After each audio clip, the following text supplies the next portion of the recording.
Welcome to నేటి ధరణి news. Kakinada జిల్లా ప్రతిపాడు నియోజకవర్గం ప్రముఖ పుణ్యక్షేత్రం అన్నవరం దేవస్థానంలో ఆలయ తొలి పాంచాల వద్ద ప్రసాద విక్రయ కేంద్రాల వద్ద క్యూ లైన్లో వివాదం చోటు చేసుకుంది.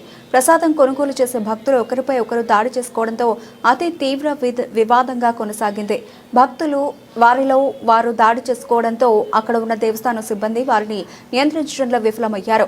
క్యూ లైన్ నియంత్రించాల్సిన సిబ్బంది అందుబాటులో లేకపోవడంతో ఈ గొడవ ఎక్కువ సమయం కొనసాగినట్లు తెలుస్తోంది.